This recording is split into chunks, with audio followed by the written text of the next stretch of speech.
Et voilà, la première défaite de Monaco a eu lieu ce soir, messieurs. Monaco battu 2-0 sur la pelouse de Lille.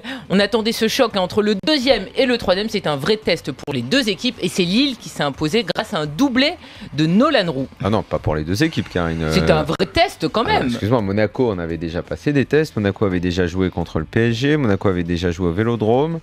Donc de déplacements difficiles. Ils avaient reçu Lyon, ils avaient reçu Saint-Etienne. Monaco avait eu jusque-là un calendrier bien plus difficile que celui de Lille. C'était surtout Lille qu'on voulait voir. Ils restaient sur leur série sans prendre de but, où ils dégageaient beaucoup de solidité, un effectif très solidaire. Enfin, il y avait pas mal de vertus très positives dans ce qu'on voyait. Maintenant, on attendait face à Monaco, qui est une équipe qui joue, de savoir ce dont ils seraient capables et surtout s'ils avaient les épaules pour prétendre au podium.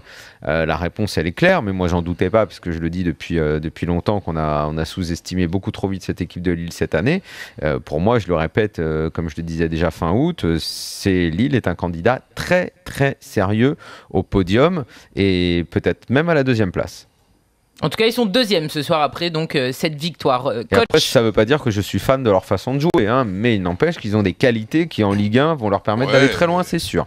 Mais bon, après, chacun ses moyens. Donc ce soir, de la même façon... Non, la façon de jouer ne dépend jamais des moyens, Roland. Ça, je me battrai toujours contre ça. Mais je t'ai dit les moyens financiers, je te dis les moyens, leur niveau. Je n'ai pas dit les moyens financiers, ne me fais pas dire ce que j'ai pas dit. Donc j'essaie de parler pour essayer donc d'expliquer que j'ai vu pratiquement le match que je pensais voir. Ouais. Des fois, on voit des matchs totalement différents. J'ai vu la même chose le week-end dernier avec une équipe de Saint-Etienne avec ses moyens, non pas financiers, qui, avec beaucoup d'agressivité, est arrivé à poser des problèmes au Paris Saint-Germain, et c'est pas évident. Et ce soir, avec un milieu qui n'a rien à voir avec un milieu dont rêvent tous les passionnés de football, mais des joueurs relayeurs, récupérateurs et tout. Entre autres, tiens, chacun ses chouchous.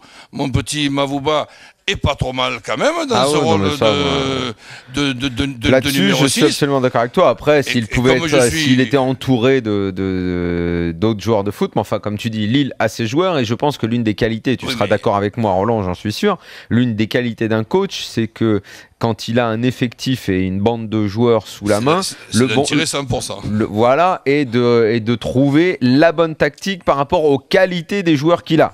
Absolument. René Girard est arrivé, il avait un effectif. Bon, après, je suis pas sûr que René Girard puisse faire autre chose, hein.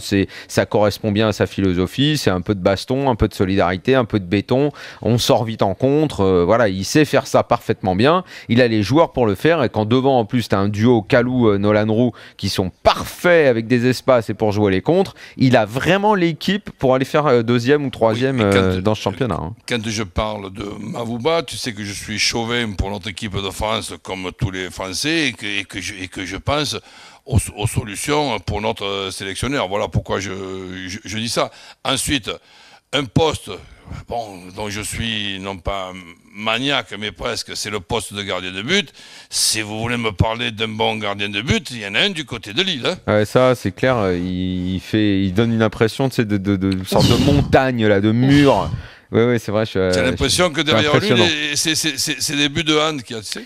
Ouais, c'est vrai, parce que Monaco, moi je trouve que sur la deuxième période, alors je te rejoins complètement, hein, c'est exactement, moi aussi je m'attendais parfaitement à ce genre de match-là, mais sur la seconde période, tu vois, bon, Monaco est quand même meilleur, ils font plus de choses, mais c'est Niama qui les dégoûte, hein, et tu sens bien quand il fait son premier arrêt deuxième, tu te dis...